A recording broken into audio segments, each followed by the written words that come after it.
अच्छा, इसमें वो सबसे पहले बहुत ज़्यादा पूछ पूछ चुका है कि पहले ये बताओ कि एलोकेशन क्या होती है। ठीक है भाई, एलोकेशन क्या होती है, जैसा कि आपने इस टॉपिक में पढ़ा होगा, असेंबली, फिनिशिंग, स्टोर्स, इस तरह से दिए हुए थे ना डिपार्टमेंट। तो एक में कहता है कि इनडायरेक्ट लेबर, और वो बता देता है कि इसमें 4,000 के खर्च लगे हैं, इसमें 5,000 लगे हैं, इसमें 10,000 लगे हैं। This is called allocation.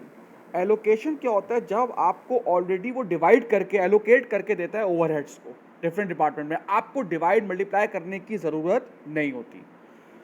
फिर वो पूछता है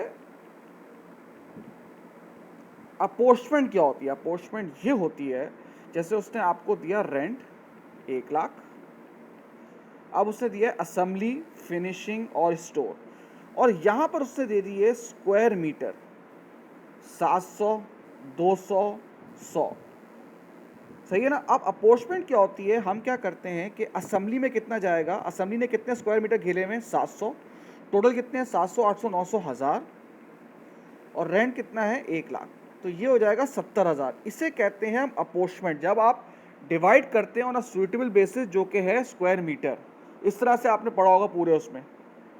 फिर एक सवाल ये आता है, why overheads are reapportionment from service cost centre. आपने देखा होगा प्रोडक्शन डिपार्टमेंट होता है, जिसका काम होता है प्रोडक्ट को बनाना, असेंबली, असेंबली, फिनिशिंग और मेंटेनेंस और कैंटीन।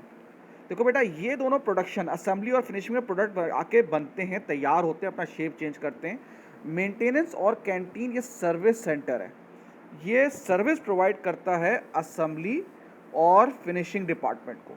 अब इनके खर्चे आ गए 1 लाख, टोटल ओवरहेड्स आ गए 1,50,000, 40,000 और 30,000। देखो बेटा, ये जो सर्विस कॉस्ट सेंटर है, ये एग्जिस्ट ही क्यों करते हैं, ये इसलिए एग्जिस्ट करते हैं क्योंकि इनको प्रोडक्शन डिपार्टमेंट को सर्विस प्रोवाइड करनी होती है। ये प्रोडक्ट तैयार नहीं कर रहे होते, यहाँ पर प्रोडक्ट मेंटेनेंस में आके प्रोडक्ट तैयार नहीं होता, लेकिन ये लोग सपोर्ट प्रोवाइड कर रहे होते हैं उन डिपार्टमेंट्स को जो प्रोडक्ट तैयार करते हैं। इसका मतलब है सर्विस सेंटर एग्जिस्ट क्यों करता है, प्रोडक्शन सेंटर की वजह से। जो खर्चे आए हैं ये किसकी वजह से आए, इन्होंने यहाँ पर सर्विस दी होगी, इसकी वजह से खर्चे आए। तो वो क्या करता है कि इसकी कॉस्ट को उठा के वो प्रोडक्शन डिपार्टमेंट में डाल देता है, जिससे हम कहते हैं रीअपोर्चमेंट ऑन अ सुइटेबल बेसिस। ठीक है भाई। सबसे पहले वो पूछता है what is meant by over और अंडर एब्जॉर्ब्ड ओवरहेड। देखें, अगर मैंने सोचा था कि मेरे ओवरहेड्स होंगे, सोचा था मैंने 1 लाख, और एक्चुअल में हुए 1,20,000, तो जो मैंने सोचा हुआ था वो कम सोचा हुआ था या ज़्यादा सोचा हुआ था, वो हमने कम सोचा हुआ था। This is what we call under absorbed overhead. Is that right. अब वो कहता है कि ये जो है, अगर हमने ज़्यादा सोचा हुआ था तो वो कहलाएगा ओवर एब्जॉर्ब, एक तो सिंपल इस तरह से। फिर वो कहता है ये क्यों अराइज होते हैं। देखें, पहले हम लोग कॉस्टिंग करने से पहले हम बजटिंग करते हैं, पूरी कॉस्टिंग बजटिंग पे होती है। जब हम बिजनेस स्टार्ट कर रहे होते हैं तो हम अपनी कॉस्ट निकाल रहे होते हैं। अब हमने सोचा था, अब ज़रा सुन लें, हमने सोचा था ओवरहेड्स होंगे 1 लाख, ये हमने सोचा था, और आर्स होंगे 25,000 आर्स। तो जो हमारा प्री डिटरमाइंड ओवरहेड रेट आएगा वो कितना आएगा, 4 पर labour hour. Is that right, यही ओवरहेड रेट होता है। अब अगर आप सोचें कि असल में अगर आपने ज़्यादा घंटे काम कर लिया, 50,000 घंटे काम किया, तो आपका ओवरहेड रेट क्या होगा बेटा, इसका मतलब है 2 आना चाहिए था, और आपने सोचा हुआ कितना था 4, इसका मतलब है ओवर एब्जॉर्ब्ड हो गया। और इसकी सोल्यूशन भी वही कहता है कि जितना आपने घंटे सोचे हुए थे, अगर आपने उससे ज़्यादा घंटे देखो काम कर लिए, तो आपका ओवर एब्जॉर्ब्ड आएगा। इसका मतलब है जो आपने एब्जॉर्ब किया हुआ होगा, सोचा हुआ होगा, वो ज़्यादा सोचा हुआ होगा। और सेम ऐसे ही वाइस वर्सा हो गया, कोई भी एक चीज़, एक डायरेक्शन याद रखो, उसका अपोजिट उसका वाइस वर्सा उसका अंडर एब्जॉर्ब हो जाएगा। मैंने सोचा हुआ था 25,000 घंटे में काम करूंगा, तो मेरा ओवरहेड का रेट आ रहा था 4, मैंने काम किया 50,000 घंटे, उस लिहाज से मेरा ओवरहेड रेट कितना होना चाहिए था 2, और मैंने सोचा हुआ कितना था 4, इसका मतलब है मैंने ओवर एब्जॉर्ब कर लिया था। ठीक है ना।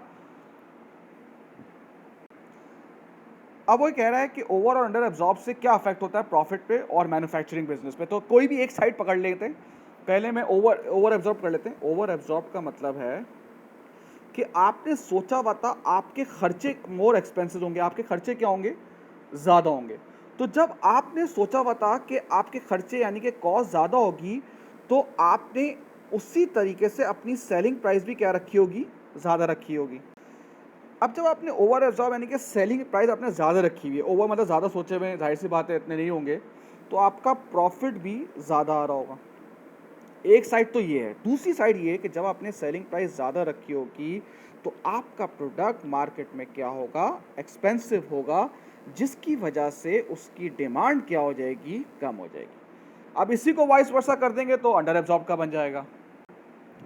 अच्छा, फिर वो एक और सवाल पूछता है कि सिंगल या blanket overhead rate, overhead absorption rate, blanket इसे कहते हैं, ये ब्लैंकेट है, या सिंगल ओवरहेड एब्जॉर्प्शन रेट, उसके फ़ायदे पहले बताओ। सिंगल ओवरहेड एब्जॉर्प्शन रेट या ब्लैंकेट ओवरहेड रेट क्या होता है?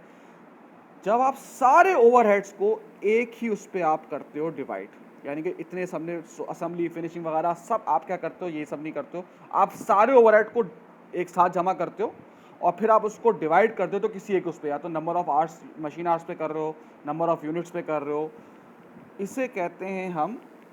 अभी आपने मशीन आवर्स पे किया था तो 5 मशीन आवर्स सिंगल ओवरहेड। अच्छा, नॉर्मली हम ऐसे नहीं करते हैं, हम क्या करते हैं, हम डिफरेंट डिपार्टमेंट बनाते हैं, असेंबली, फिनिशिंग, ये प्रोडक्शन डिपार्टमेंट होता है, इसका टोटल ओवरहेड रेट होता है, उसके बाद हम टोटल ओवरहेड को आप डिवाइड करते हैं उसकी एक्टिविटी लेवल में, जिसमें मशीन आवर ज़्यादा होता है उसमें मशीन आवर ज़्यादा कर देते हैं, उसमें लेबर आवर ज़्यादा होता है, तो आप अलग अलग डिपार्टमेंट की ओवरहेड रेट निकालते हो और उसके बाद आप चार्ज करते हो। लेकिन जो सिंगल ओवरहेड एब्जॉर्प्शन रेट होता है उसमें सिंगल है बस, कि कोई आपको डिपार्टमेंट की तरह से करने की ज़रूरत नहीं है।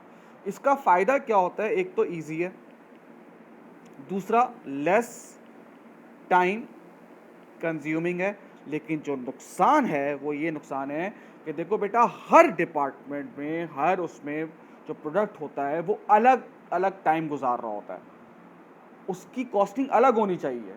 तो इसके लिहाज से जो आप कॉस्ट बनाते हो वो सही कॉस्टिंग नहीं होती, ये वहाँ सूट करता है जहाँ पर एक ही डिपार्टमेंट एक ही प्रोडक्ट है। सही है। तो आप यहाँ पे ये देख सकते हैं कि इसमें ये चीज़ हो रही है कि आप जो नॉर्मल करते हो, आपने देखा होगा कि हर डिपार्टमेंट का ओवरहेड रेट अलग होता है, फिर उसके आवर्स अलग होते हैं, उसमें मशीन आवर्स 2 हैं, लेबर आवर्स 3 हैं, उसके लिहाज से हम कर रहे होते हैं, लेकिन यहाँ पर ऐसा कुछ नहीं है, तो उसकी वजह से कि कॉस्टिंग ज़्यादा चांसेस में सही नहीं आती है। ठीक है भाई।